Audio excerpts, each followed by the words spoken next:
Hello YouTube, j'espère que vous allez bien et bienvenue dans une nouvelle vidéo. Si tu ne me connais pas, enchantée, je m'appelle Estelle, je suis directrice artistique et graphiste freelance et je documente ma routine de freelance, mes inspirations, mes créations sur YouTube. Et aujourd'hui j'avais envie de lancer une nouvelle série de vidéos qui est j'analyse le branding pour analyser un petit peu les identités visuelles des marques et vous donner mon avis par rapport à ça. J'espère que ça vous plaira. C'est parti! Pour le premier épisode de cette série, j'avais envie d'analyser l'hôtel Mafouf, qui est donc la marque de Lena Mafouf, aka Lena Situation, parce que tout simplement, Lena, c'est une youtubeuse que je suis depuis très longtemps, depuis vraiment ses débuts, depuis ses hauls dans la chambre chez ses parents, depuis les vlogs d'août saison 1 où elle mangeait sa salade dans son bureau pendant son stage. Bref, j'ai vraiment tout de suite accroché avec cette fille qui a une vraiment très spontanée, naturelle et qui en même temps la reine du storytelling. Elle est très très forte pour ça et donc je me suis dit que ça serait intéressant d'analyser sa marque. Donc si vous la connaissez, vous savez que effectivement tous les ans au mois d'août, elle sort des vlogs d'août. Donc en fait, elle filme tous les jours. On a vu à travers ses vlogs d'août toutes ces dernières années que chez elle c'était un peu le QG de ses potes, que tout le monde squattait un peu, qui se retrouvait toujours chez elle. Et du coup le nom de l'hôtel Mafouf est un peu venu comme ça. Enfin, je crois. Et du coup, je pense que c'est assez naturellement qu'elle a gardé ce nom, qui sonne plutôt bien, qui correspond assez bien à son concept, qui est en fait un espèce de concept store un peu hybride, où on peut aussi manger, etc. Enfin, c'est un peu difficile de décrire ce qu'est l'hôtel Mafouf, je trouve. Mais en gros, elle ouvre des pop-up éphémères à thème à chaque fois, où c'est en fait une pièce de l'hôtel qui est ouverte. On a eu la conciergerie, le chalet, le dressing, enfin je sais plus trop, mais bref, il y a une pièce à chaque fois qui s'ouvre et c'est un concept hyper intéressant. Et du coup, qui dit concept hyper cool, normalement dit DA hyper cool, et c'est ce qu'on va voir aujourd'hui.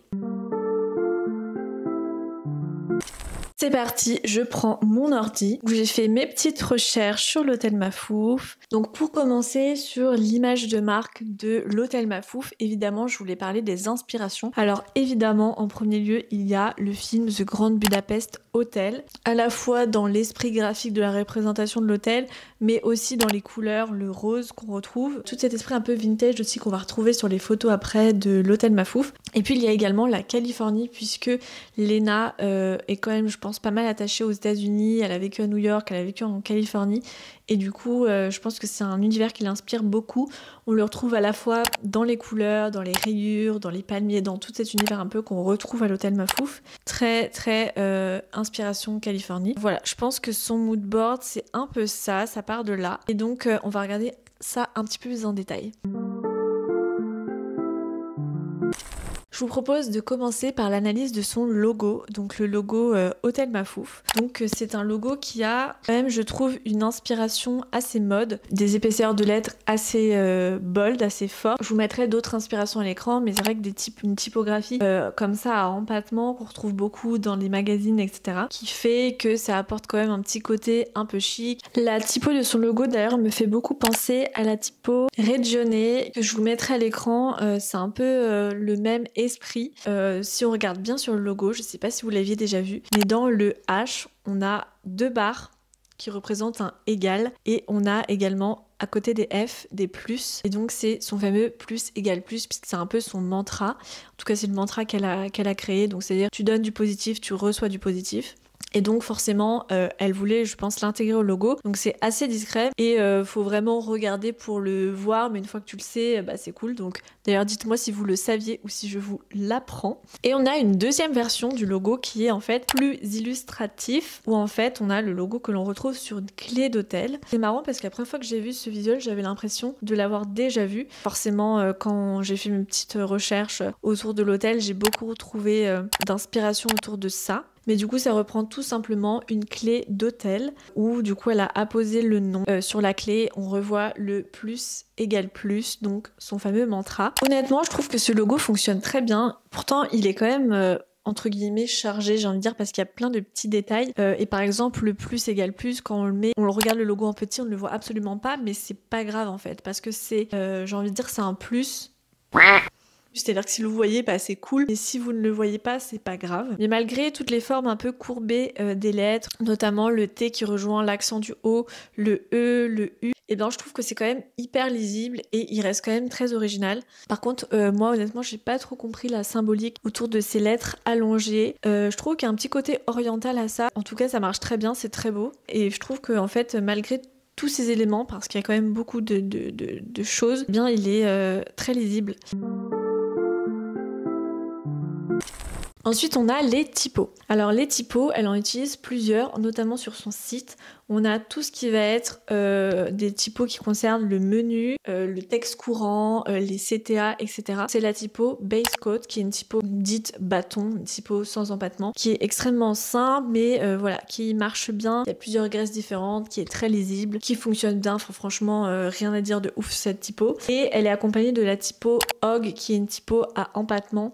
Et pour le coup, c'est une typo, je pense qu'elle l'a choisie plus pour son côté mode et chic, pour rappeler aussi l'hôtel. Moi, j'ai vu un petit peu dans ses supports que au niveau de la typographie, je pense que c'est un petit peu là où la marque pêche, c'est-à-dire qu'il y a quand même pas mal de typos différentes.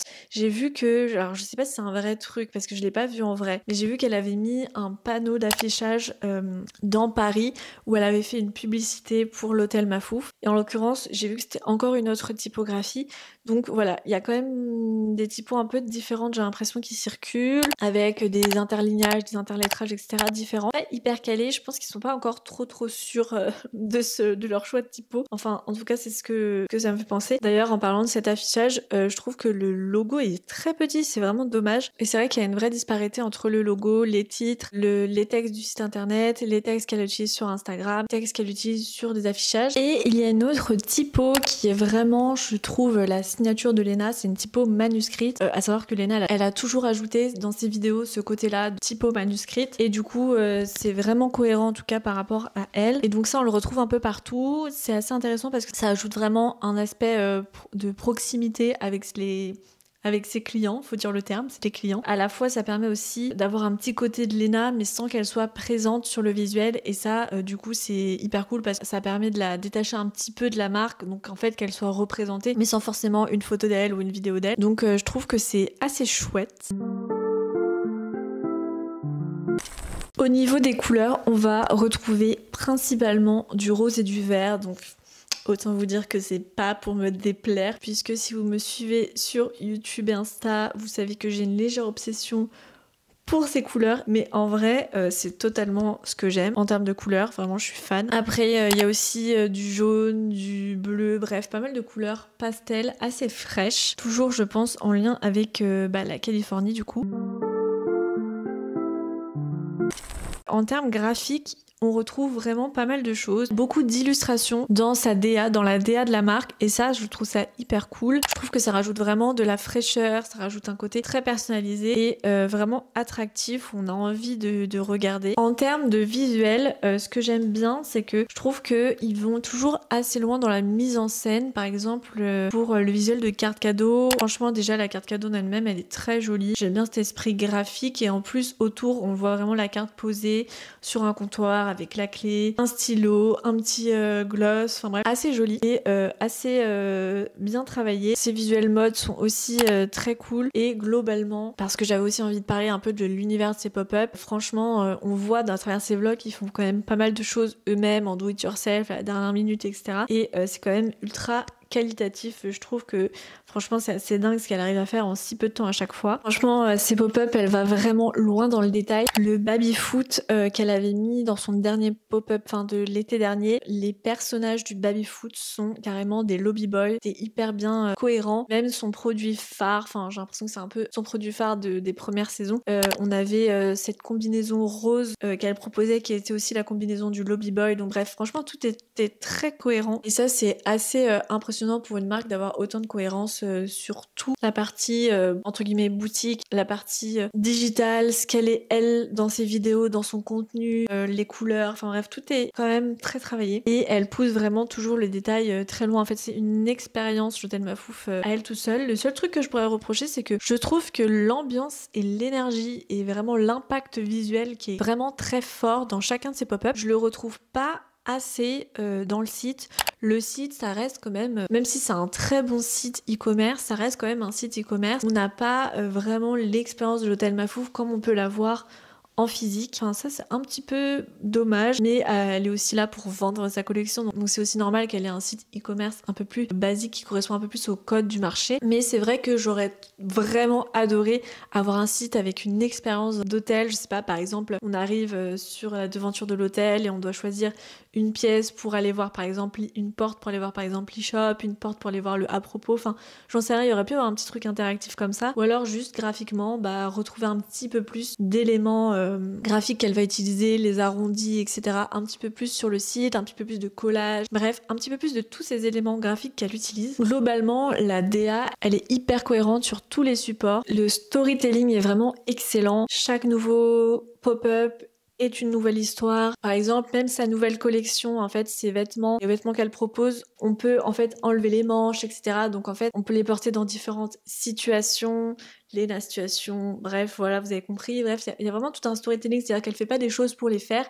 J'ai l'impression qu'il y a quand même toujours une histoire derrière, elle raconte des choses. Ça, franchement, je trouve que c'est pépite, c'est hyper intéressant à analyser, c'est hyper cool. Je trouve qu'elle a réussi à faire quelque chose de très fort, c'est que la marque vit sans elle, c'est-à-dire que même si elle n'est pas là physiquement, on capte que c'est elle, que ça vient d'elle. L'univers de la marque est tellement fort et tellement aussi représentatif par rapport à elle, par rapport à tout ce qu'elle a, tout ce qu'elle nous a partagé depuis des années sur YouTube. Et après, si je dois trouver des points négatifs, enfin des points négatifs, pas vraiment points négatifs, mais c'est que l'ADA, elle est tellement marquée, tellement forte, que justement, est-ce que ça va pas être difficile de toujours se renouveler? Est-ce que ça va pas trop lasser au bout d'un moment le rose, le vert? Enfin, vous me dites ça, moi ça fait des années que je suis addict à ces couleurs, mais je veux dire pour d'autres personnes. Et la deuxième chose, c'est que je trouve qu'elle a pas assez communiqué par exemple sur son lancement de collection. Alors peut-être qu'elle va le faire pendant les vlogs d'août, je ne sais pas. Il y aurait plein de contenus trop cool à faire, notamment des visuels de campagne autour de sa collection de vêtements, mais toujours liés à l'hôtel. J'imagine par exemple un comptoir d'accueil d'hôtel où en gros on a à chaque fois une personne qui arrive et qui récupère sa clé d'hôtel qui a un look différent et genre ça défile comme ça et on voit tous les looks, ou tout simplement un ascenseur d'hôtel où à chaque étage il y a quelqu'un qui sort et qui rentre avec un nouveau look. Enfin bref, je pense qu'il y a énormément de contenu très sympa à faire autour de l'hôtel pour mettre en avant ses vêtements. Ouais, globalement, franchement, je trouve que le logo est réussi, les illustrations sont très sympas, ça apporte vraiment une autre dimension à la marque, les couleurs aussi fonctionnent très bien et vraiment dans l'ensemble la DA est ultra qualitative et surtout tout fonctionne bien ensemble parce que c'est cohérent, il y a un bon storytelling. Moi les seuls trucs que j'aurais aimé c'est d'aller un petit peu plus loin sur la partie digitale. On est vraiment un site un peu plus interactif, on retrouve plus l'esprit de ces pop-up parce que en fait elle met tellement la barre haute quand même en termes de décoration dans ces pop-up, en termes d'univers, etc. Ça aurait été trop cool de retrouver ça sur son site internet, mais aussi sur ses réseaux sociaux avec ce type de vidéos dont je vous parlais autour de l'hôtel, de ses collections, etc. En tout cas, j'espère que cette vidéo vous aura plu. C'est la première vidéo de cette série, donc désolée si c'est pas vraiment ce que vous attendiez. N'hésitez pas à me mettre vos retours, à mettre vos commentaires et aussi à me donner des noms de marques que vous aimeriez que j'analyse. Ça me ferait hyper plaisir. Et puis je vous retrouve très bientôt dans une prochaine vidéo. Bye.